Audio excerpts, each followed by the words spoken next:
what do you carry from those extracurriculars and various things that you participated as your character DNA that has helped you bring and create the largest agri-tech company of this country?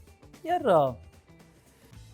बहुत ही simple है. वो ये है कि and it's not just about IIT or Symbiosis. I believe that any institution is a complete institution in its own.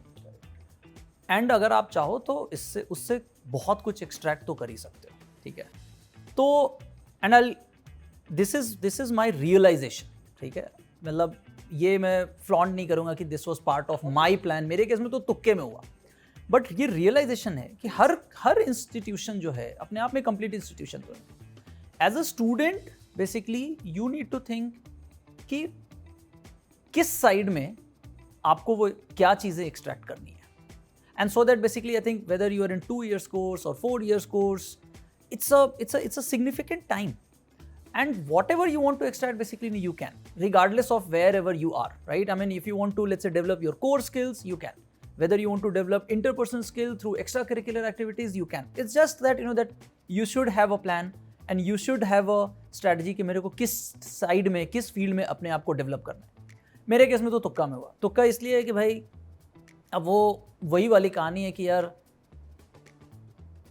Abhimanyu ने सीख लिया बचपन में, पेट में ही, माँ के पेट में, कि भाई चक्रव्यूह भेदना है, बट वापस आना सीखा नहीं था. तो मेरे केस में वही कहानी है. तो बचपन से तो लोग ये बोले IIT जाना है, किसी ने ये बोला नहीं IIT जाके क्या करना है.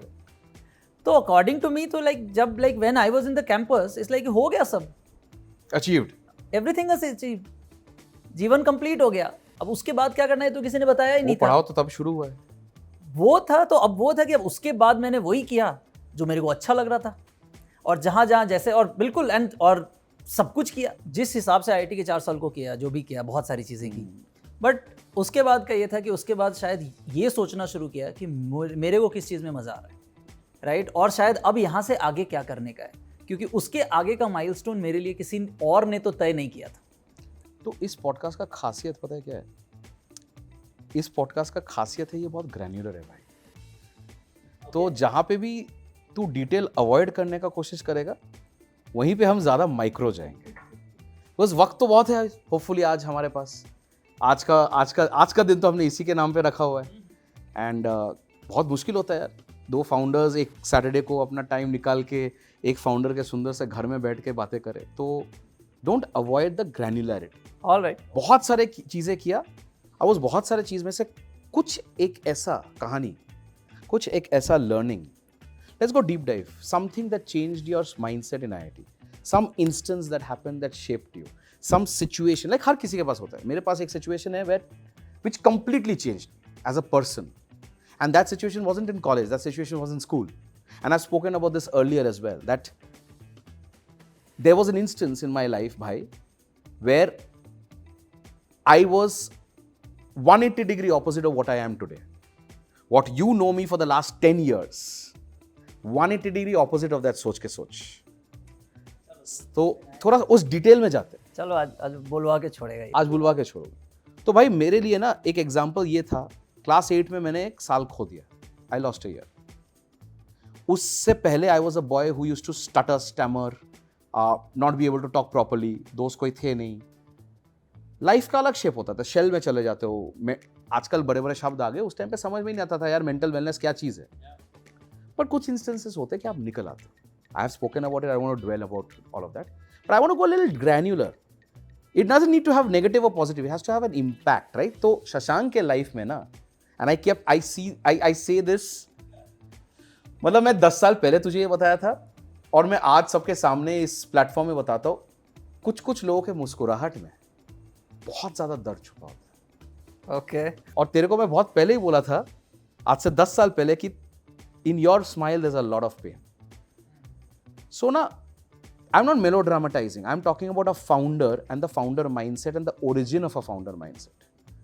Founder mindset के लिए बहुत सारे चीज shape करते हैं. I think a key ingredient also of a founder mindset is the amount of shit one goes through in life. Yeah. या फिर कितनी जल्दी आप कितना दर्द देखते हो, वो भी काफी हद तक आपको ना एक स्टेरॉइड शॉट दे देता है when you want to go into this big black hole of entrepreneurship. So take us through some granular incident that changed your thought and impacted the Shashank of today, which you still carry with you. Okay तो यार ये कहानी I think मेरे 5th semester की है। तो क्या था कि मैं जिस हॉस्टल में था, तो जो वो भाई 5th सेमेस्टर क्या होता है बहुत लोगों मतलब ने थर्ड ईयर समझ लो, Third year. थर्ड ईयर का पहला ये सेमेस्टर में बहुत फैंसी होता है। थर्ड ईयर समझ लो। तो जो छिछोरे मूवी देखी है ना, तो समझ लो कि वही कहानी थी, ठीक है। I belong to a hostel वहाँ पे जिसने कभी कुछ नहीं किया, ठीक है, और वो हर साल हर कंपटीशन में बिल्कुल कुछ नहीं आता। और अपने थर्ड ईयर में मैं वहाँ का कल्चरल सेक्रेटरी था, तो एक बड़ी रिस्पॉन्सिबिलिटी थी। और मेरे को लगता था यार एक ही कैंपस में हमारा हॉस्टल कुछ नहीं करता, और भाई दूसरे हॉस्टल जो चैम्पियन लेके आते हैं, जीसी लेके आते हैं, और जिनको सारी लाइमलाइट मिलती है, तो ये तो यार एक्सेप्टेबल नहीं है, ठीक है। अपन है तो कुछ तो करें। तो एक वो फाइट थी, और मैं कल्चरल सेक्रेटरी था थर्ड ईयर में। बट तो एक ये रिस्पॉन्सिबिलिटी थी कह लो।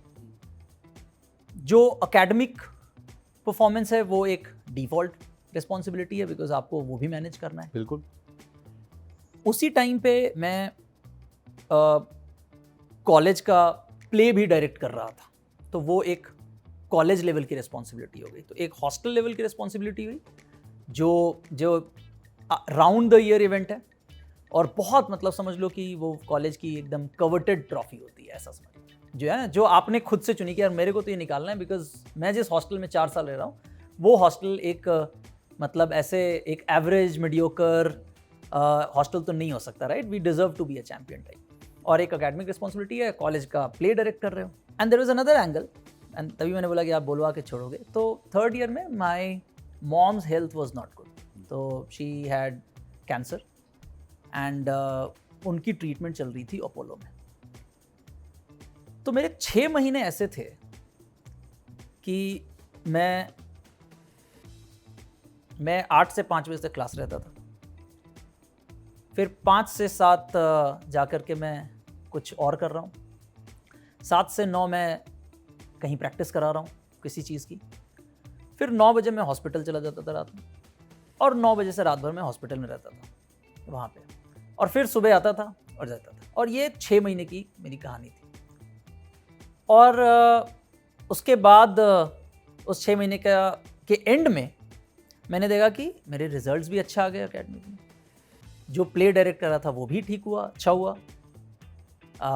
We also won the trophy, very first time in the history of IIT my hostel won that trophy. And thankfully उस टाइम पे मेरी मॉम की ट्रीटमेंट भी वहाँ से उस टाइम पे हम लोग निकल पाए। Unfortunately she passed away after few years of that time, लेकिन वो भी था। तो वो एक ऐसा टाइम था जब वो पूरा साल बीता, मतलब 1 दिन नहीं, 2 दिन नहीं, राइट, पूरे 6 महीने, पूरा 1 साल आप इससे गुजर रहे हो, जब आप अलग अलग रोल प्ले कर रहे हो, राइट, अपने पर्सनल लाइफ में, प्रोफेशनल लाइफ में, और जहाँ पे शायद आपके 2 रोल के जो 2 काउंटर पार्ट कैरेक्टर्स हैं उनको पता भी नहीं है कि क्या चल रहा है, बट यू मैनेज्ड, आपने सब कुछ मैनेज किया। और ये सब थर्ड ईयर की बात है, तो क्या उम्र रही होगी, मान के चलो 20 साल, 20 साल, हाँ, है ना।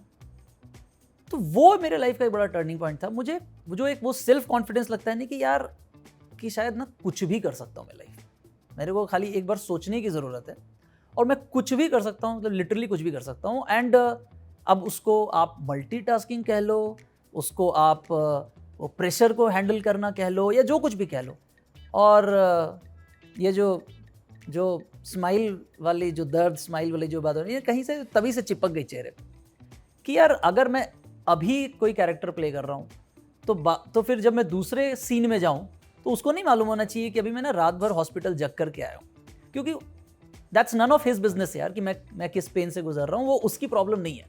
और मैं उसको बोलूँगा तो पता नहीं वो समझे भी कि ना समझे, तो समहाउ समझ में आया कि यार क्या चीज़ है। तो वो मेरे लाइफ का एक बड़ा टर्निंग पॉइंट था।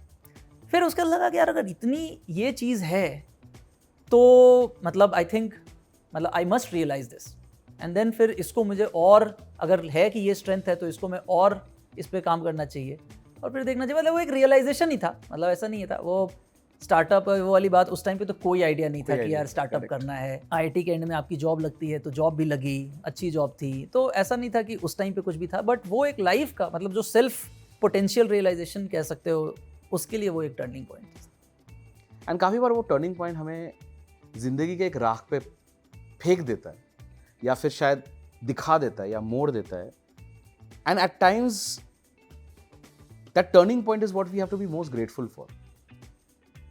नहीं, absolutely absolutely. I think important इसीलिए यार कि मतलब going back to your previous question कि आपके पास अपॉर्चुनिटीज़ रहेंगी, चाहे वो पर्सनल लाइफ हो या प्रोफेशनल लाइफ है, और आप किसी भी कॉलेज में हो, किसी भी कोर्स में हो, मतलब हमेशा हर जने के पास अपॉर्चुनिटीज़ हैं। डिपेंड यही करता है कि यार आप आगे बढ़ के वो अपॉर्चुनिटी ले रहे हो कि नहीं ले रहे हो, या वो रिस्पॉन्सिबिलिटी ले रहे हो कि नहीं ले रहे हो। तो ठीक है।